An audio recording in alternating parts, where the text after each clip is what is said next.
Link TV, connecting you to the world. Link TV is viewer supported. Watch more at linktv.org.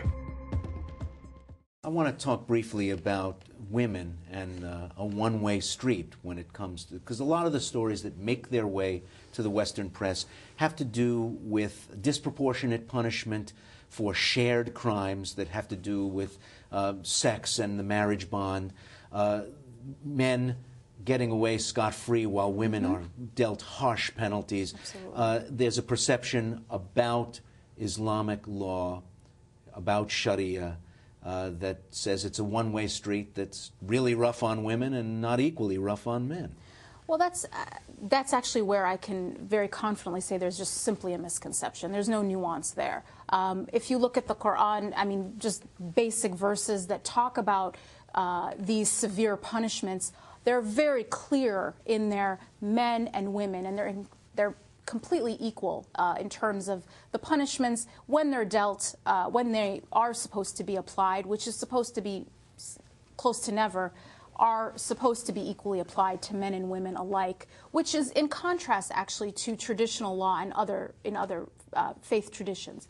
But Islam deals with this issue as an equal problem, the woman and the man, or actually it starts out with men in terms of the punishment, the man who does this and the woman who does this, and it goes on in a very parallel way throughout the Quran. So the fact that it's being applied to women disproportionately is one example of a misapplication and a mixing of Sharia with local cultures that projects it in a very imbalanced way. Reza, as we look across the globe, is there any place where Sharia-inspired or flat-out Sharia codes are in operation with the consent of the governed and doling out pretty good justice that people are happy with? No. No, as a matter of fact, that's not the case at all. In many, many Muslim and Arab countries, Sharia is on the books, but it's just simply ignored. In other countries, Sharia is at the hands of a ruling elite, whether it's the monarchy in Saudi Arabia or whether it's the clerical authorities in Iran. But these laws, these rules are by no means voted on by the population of either Saudi or Iran.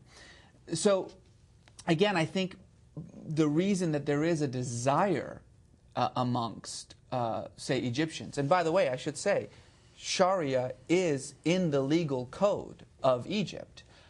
It's just deliberately ignored by the government and by the judiciary. I think that the reason that there is such a desire for that is precisely the fact that there is a sense that the sovereignty of the people is missing in these countries, that the people themselves don't get to decide what kind of law that they're going to have, what kind of law is going to run their lives, that decision is being made by these unseen forces that they have absolutely no control over. It's clear that, oh, I'm sorry. I would like to add, actually, I think Reza's completely right about a nation-state applying Sharia, but there are smaller institutions like banks or financial institutions that are running their system through a Sharia-compliant set of standards, and have actually done very well and have really weathered the storm in this last downward spiral of the financial system. They've been the only ones who have come out profitable because of the Sharia prohibitions on some of the risky types of loans that have actually gotten us into trouble. So there are institutions, live and well, who are applying Sharia principles and are, in fact, being very effective. Link TV is the only U.S. network dedicated to global and national news, uncompromising documentaries, and diverse cultural programs. Programs which connect you to the world. To learn more, visit linktv.org.